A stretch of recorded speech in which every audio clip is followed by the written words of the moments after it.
Hello, this is Wayne Walking in Victory Looney. I love walking in victory. And I want to tell you it's not easy, but every individual alive can walk in victory every day.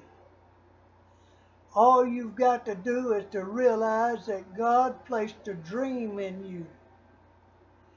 And if you will follow that dream, you will be a success and you will walk in victory. That's God's plan for every man, woman, and child on the face of this earth that has ever been on the face of this earth, that is on the face of this earth right now, and that will come in the future and be on the face of this earth. He has it for you. But I want to tell you, it don't come easy. You have to fight for it. You have to go for it. You have to pursue. Don't ask how. How's none of your business. Just go for your dream. Charge. Go after it. And you know, here's something I found out. If you make up your mind about something and you go after it, things will just happen. And of course, I believe they're divinely ordained. Other people believe other things. But I believe they're divinely ordained that once you make up your mind to go after your dream, what you desire to have in life, you can get it. It will come, and you don't have to be illegal to get it. I want to read you some things here. Now I want to tell you a couple of stories about a couple of individuals where most of you, and I don't mean this really derogatory, but I have met a lot of you, and most people are not willing to spend what it takes. Now I'm not talking about necessarily talking about money. They're not willing to spend the energy on what it takes to be successful. And if you're going to be successful in this life, it's going to cost you some energy. It's going to cost you doing things that you otherwise wouldn't do. You know, there's a saying that says, if you do the same thing every day, then you're going to get the same thing every day. But if you want something different in life, then you have to do something different in life. So take that, write it down, remember it. All success takes continuous work and research. All success. Pursuing a dream is not for weaklings, self-doubters, or quitters. Do not allow disappointment or discouragement to stymie you when you make your charge, when your mind is made up, when you're going after it. You just keep a stiff upper lip and don't allow any discouragement to take you out of the fight or out of the race, however you want to put it. Every great and successful person use their setbacks as setups for the next step in their pursuit of their dream.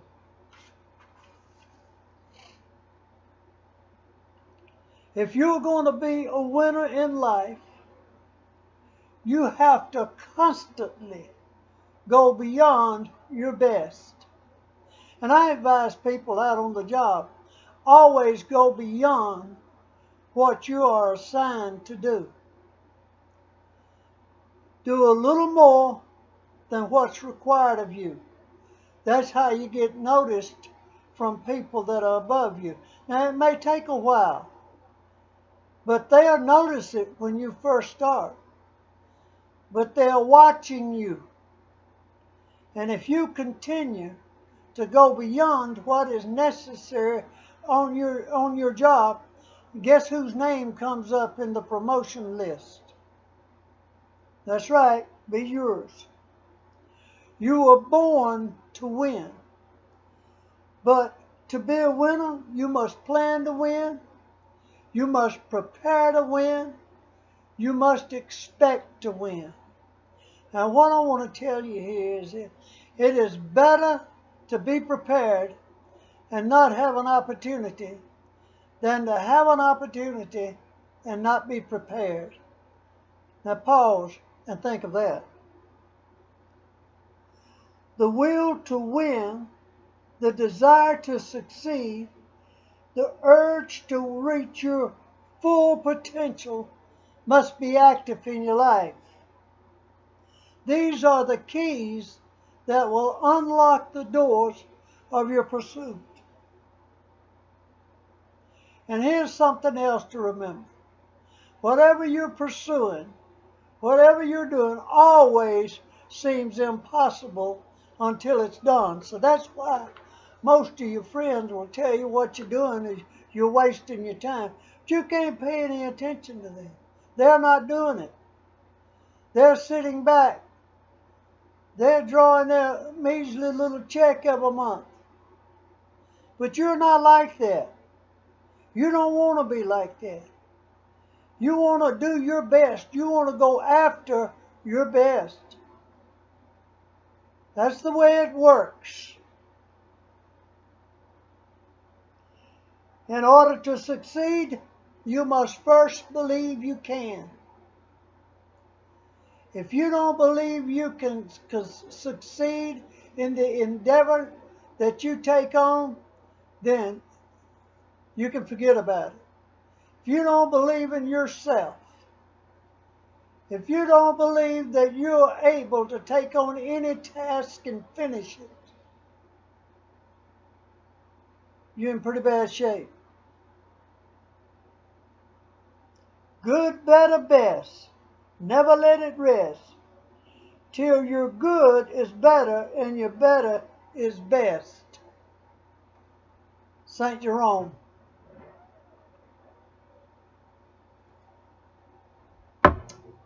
Folgers in that cup. Start where you are. Use what you have. Do what you can.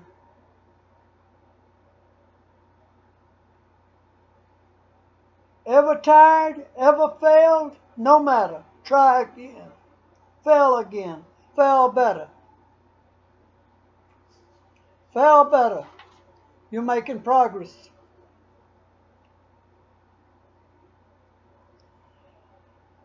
Let me read you these quotes. If you want to achieve greatness, stop asking for permission. To live a creative life, we must lose our fear of being wrong. If you are not willing to risk the usual, you will have to settle for the ordinary. Success is walking from failure to failure with no loss of enthusiasm. It's Winston Churchill. If you do what you always did, you will get what you always got.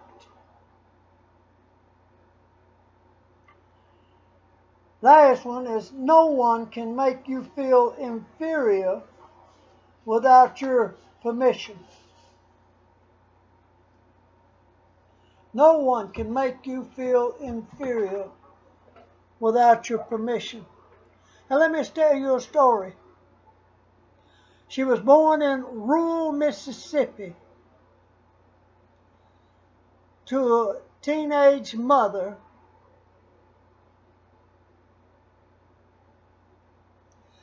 She was abused at the age of 9, from the age of 9 to 13. At 13, she ran away from home. At 14, she was pregnant. After she gave birth, and shortly after the birth, the baby died. Now, you would say there's no hope for this girl. But she was able to turn things around by the end of high school and made a transformation when she went to live with her father in Tennessee. She excelled in academics, was active in speech and debate, and won a statewide beauty pageant. She held down a part-time job at the local radio station while she was going to high school, and her job was to read the news.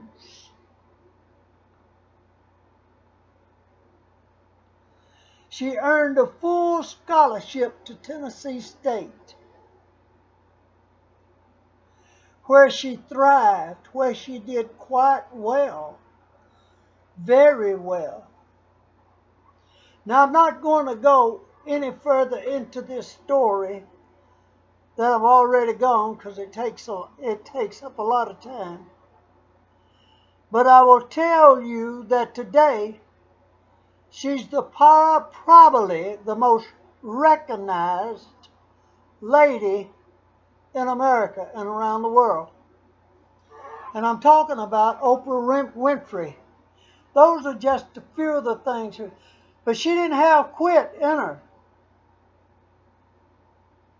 She didn't stop and wonder, how am I going to do this or how am I going to do that? She pursued, knowing in herself that there were failures ahead, that she would suffer, knowing that she couldn't be a winner every time, but knowing that she would not give up. So what's your excuse? She worked, put herself through, and she's worth $3 billion today, approximately $3 billion. That's billion with a B. I ask again, what's your excuse? Here's another story. At the age of 6, his father died. His mom was forced to go to work.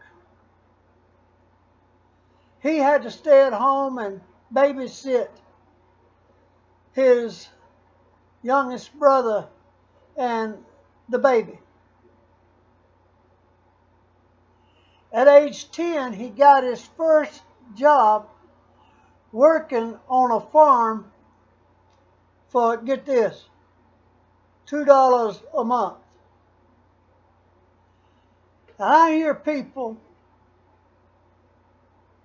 weekly, I'll run into somebody every week, well, I'm not going to work for minimum wage. Well, minimum wage in Oregon is over $10.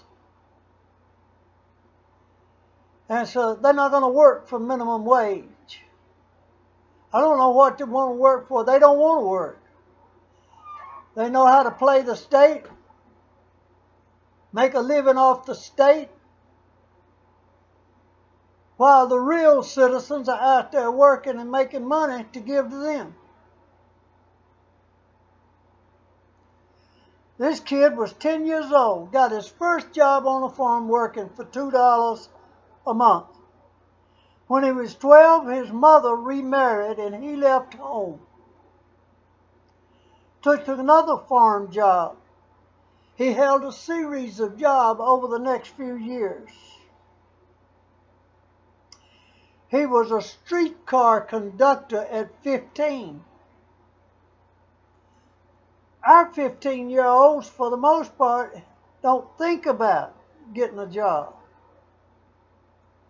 They want a freeload off mom and dad. Sorry, man. I don't mean to be so harsh. Understand that. But I see it every day.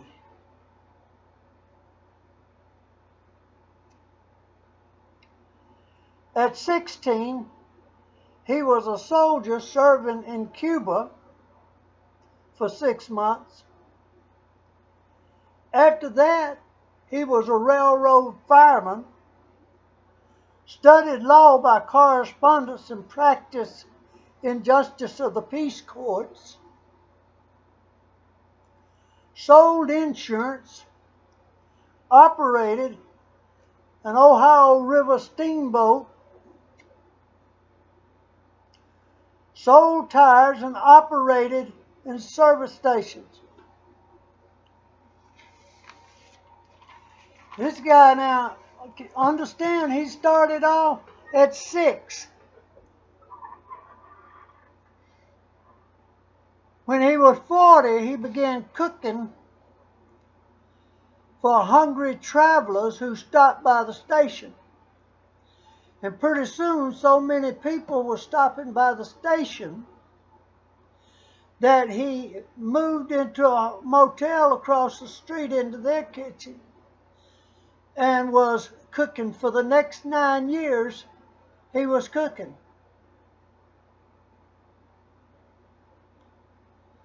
So, through no fault of his own, the restaurant closed down. They were building an interstate through there, and the interstate took all the traffic that was coming in to his restaurant, took it on by. So he auctioned off the goods he had there. But over that 9 years, he perfected his secret blend of 11 herbs and spices and the basic cooking technique that is still used today. To make a long story short, and it is a long story, this confident of the quality of his fried chicken, this man devoted himself to the chicken franchising business that he started in 1952.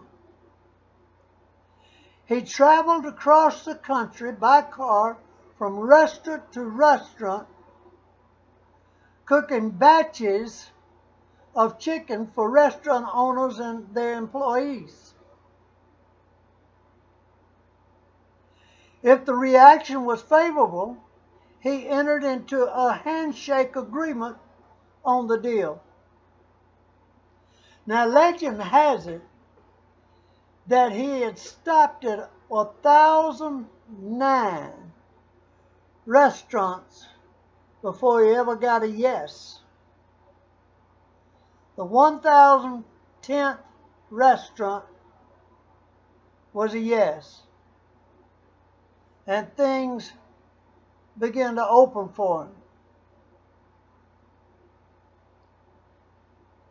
And by 1964, Colonel Sanders had more than 600 franchises and outlets, and the rest is history. The rest is history. How many of you would be willing to do something like that? What happened is when they closed down the restaurant, he was sitting on his porch, and the postman came up and handed him a Social Security check of $105. That's what he was supposed to live on. But he didn't have that kind of makeup inside. Inside, he believed in himself. He believed in that chicken. He believed that if he could get enough chicken to enough people, that he would be highly successful.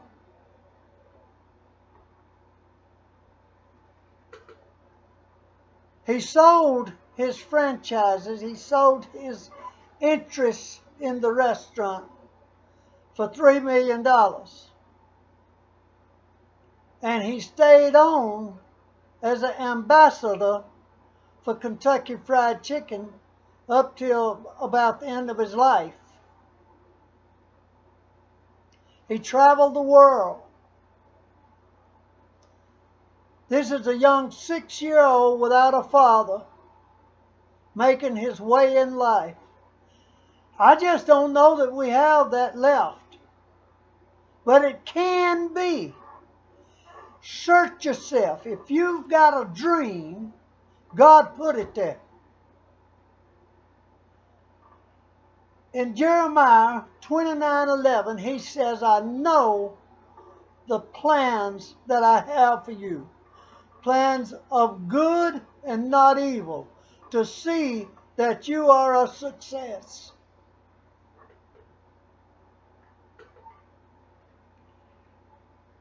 You have to go after it. It will not be dropped onto you, and you will fail.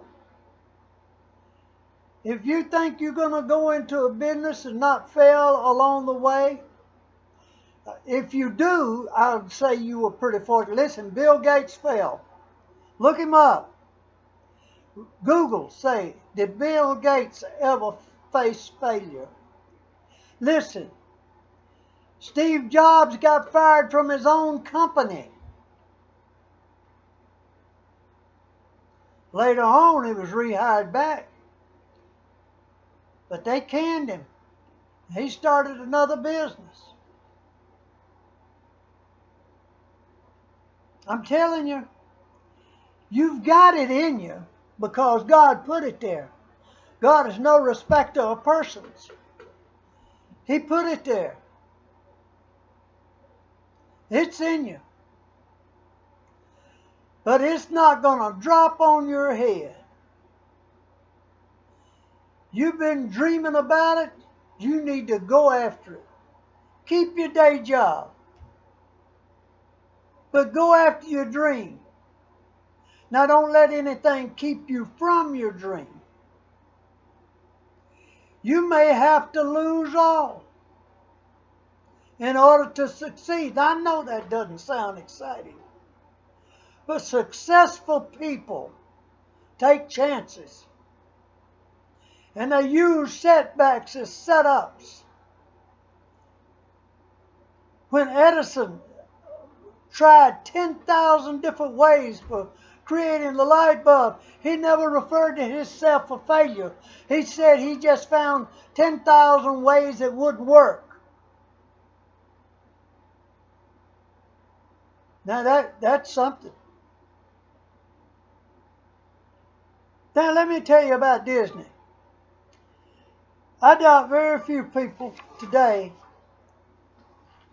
would go through what Disney. I want to hit a series of things here about Disney.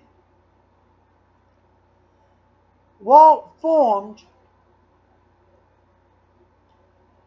his first animation company in Kansas City in 1921.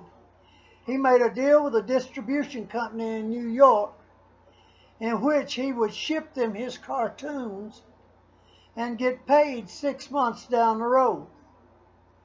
He was forced to dissolve his company and at one point could not pay his rent and was surviving by eating dog food. Yeah, I'm talking about Walt Disney. You know, Disney World, Disneyland. Same guy. Walt created a mildly successful cartoon character in 1926 called Oswald the Rabbit.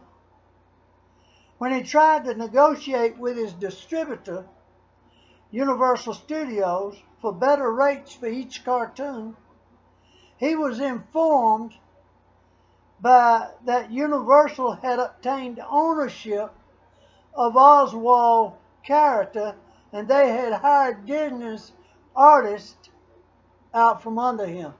Now he's getting some bad breaks. He's really getting some bad breaks. Something that most of us would want to sue over.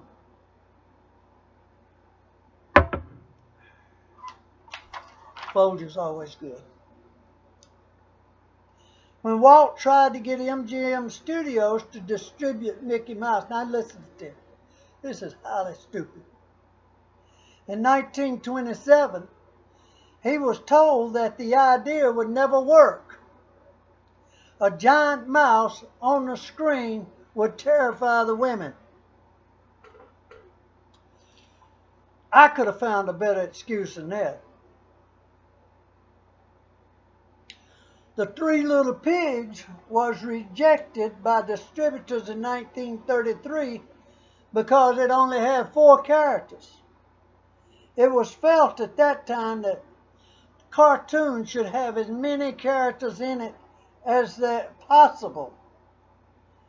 However, it later became very successful and played at one theater so long, the poster outside featured the pigs with long white beards. Snow White and the Seven Dwarfs was sneak previewed by college students in 1937 who left halfway during the film, causing Disney great despair. It turned out the students had to leave early because of a dorm curfew. I mean, this man seemingly couldn't get a break. He did all right with the Three Little Pigs, but seemingly things were working against him all the time.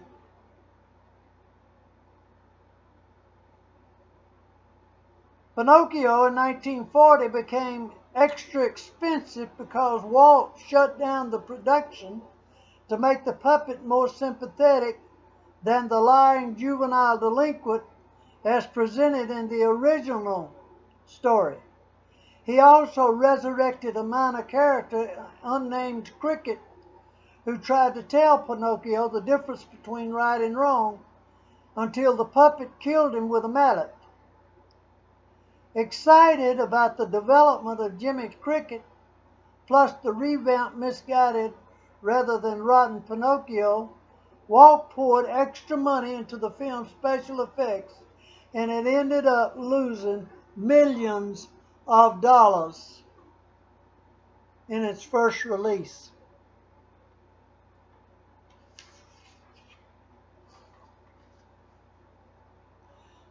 Now listen to this. Like I said, things weren't going well for Walt Disney.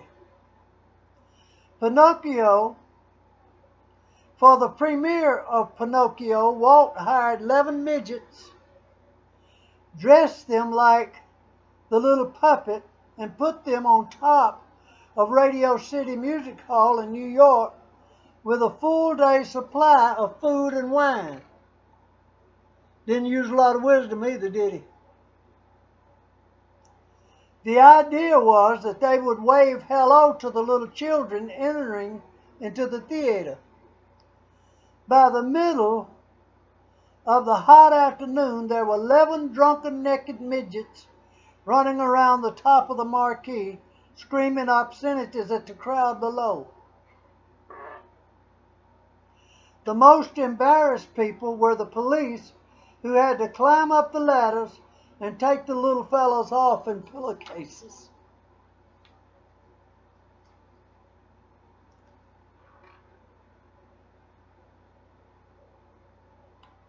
Walt never lived to see Fantasia become a success. 1940 audiences were put off by its lack of a story, also the final scene. The night on Bald Mountain sequence with the devil damning the souls of the dead was considered unfit for children. Walt was human. He suffered through many fits of anger and depression. Wonder why? Through his many trials.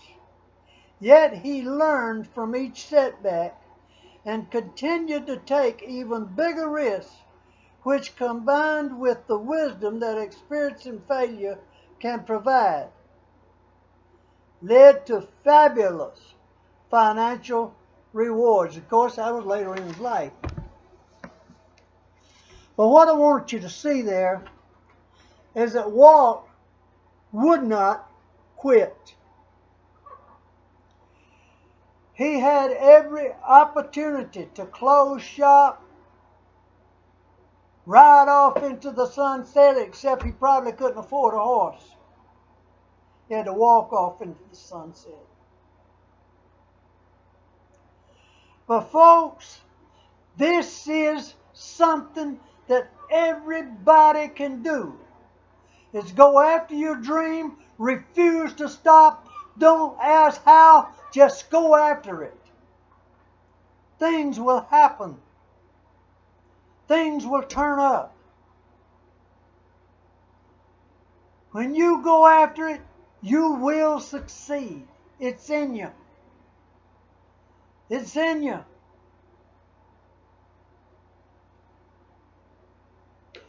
There's greatness, and I like to put it like this. There's a seed of greatness planted in every man.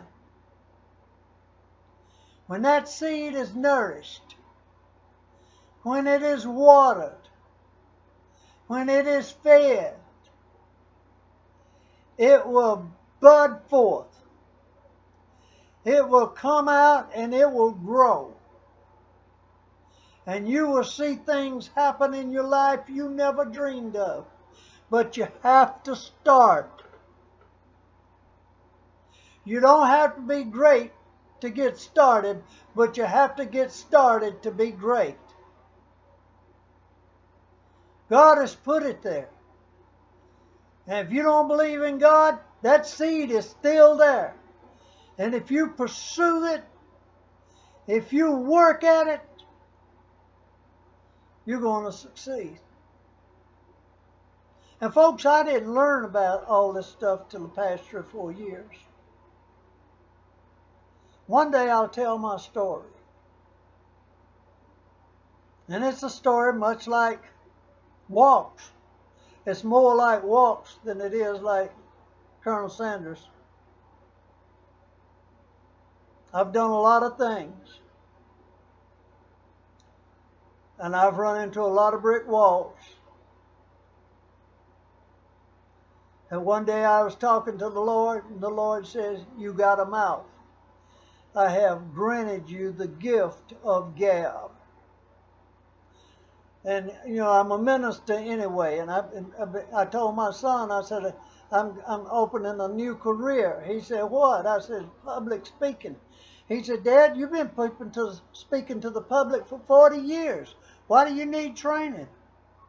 I said, "Well, this is a little different. I have to have information.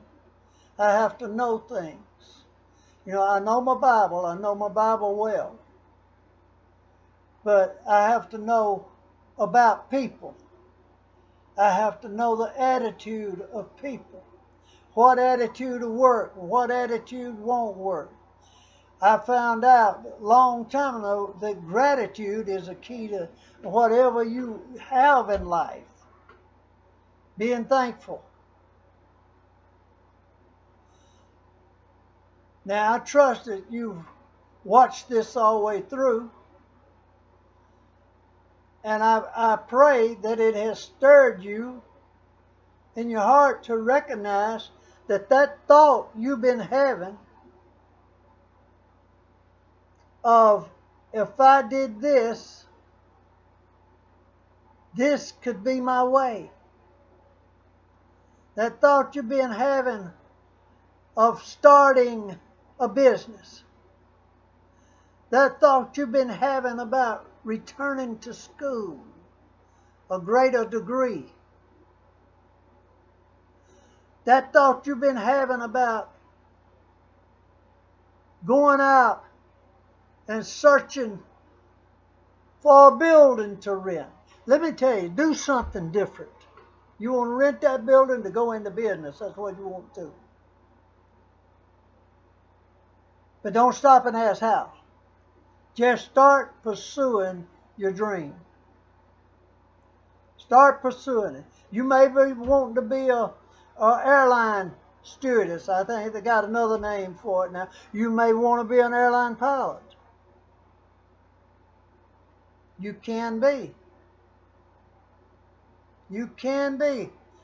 If your health is not standing in the way, there are certain health rules you've got to face to become a pilot. But if you're healthy enough to become a pilot, you can become a pilot if you want to become. You may want to become a lawyer.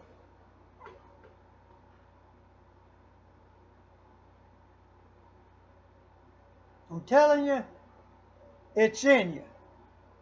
And if it's in you, you can succeed. You don't have to stop. You can succeed. Now, in the words of Dr. Laura, go do the right thing.